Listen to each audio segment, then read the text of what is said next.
Hi everyone, today I want to show you exactly how to integrate Rust into Python. To demonstrate this, I'm using an example that most of you are probably familiar with, an in-memory vector store. I chose this not because the world needs another vector store, but because it is an example to perfectly show the difference in processing power. If we try to calculate the similarity scores for thousands, if not millions of vectors, using a pure Python loop, it is incredibly slow.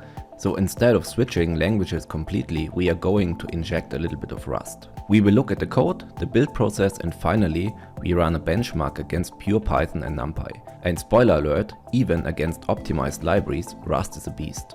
First, simple prerequisites. You need Rust installed. If you haven't done that, just grab the official CLI installer. You will find the link to that in the description.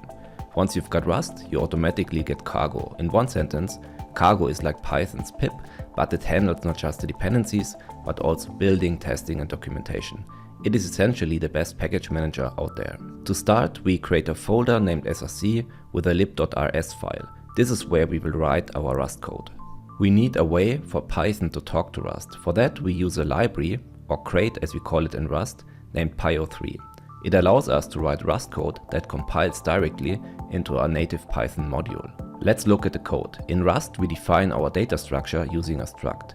Here we have our vector store holding the vectors and IDs. To make this visible in Python, we simply decorate it with hash and then in brackets py class. Then we implement the methods using hash py methods. We have a new function which acts as our init constructor, and then we've got add methods for ingesting the vectors and a search method for the heavy lifting. And here is the secret sauce. We are using a library called Ryan. Do you see the .parchunks? This automatically parallelizes the calculations across the CPU cores. Trying this in Python was a nightmare. It's a little bit easier now, but still, in Rust, it's literally one line of code. Okay, so now we've got compiled code, but how do we get that in our Python environment? For that we use Marturin. Marturin is the build backend for Rust-based Python packages. It works perfectly with modern tools like UV. In your pyproject.toml, you just define Marturin as the build backend.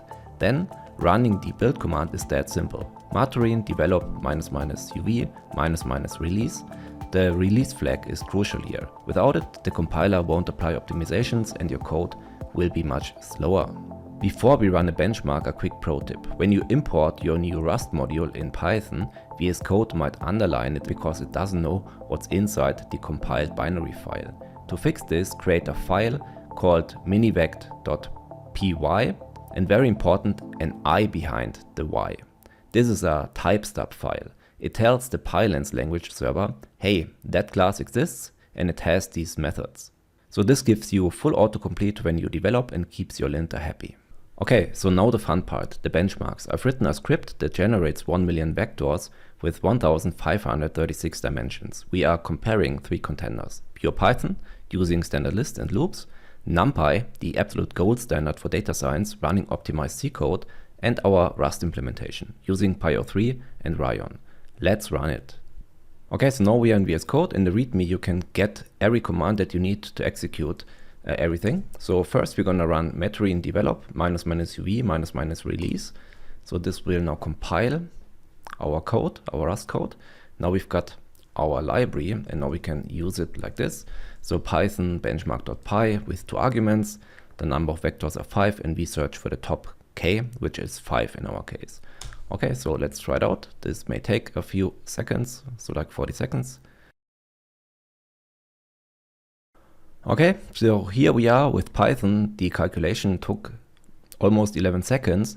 With NumPy, which is highly optimized C code, it's 0.02 seconds. And for Rust, it is only 3% slower than NumPy. But the most important part for me is here. So Rust is 377 times faster than pure Python. So we almost speak about a 400x speedup compared to pure Python. Rust is playing in the same league as highly optimized C libraries like NumPy, but with safe, readable code that you wrote yourself. Okay, so let's come to the conclusion. So here's the takeaway. NumPy is incredibly hard to beat because it's basically bare metal already.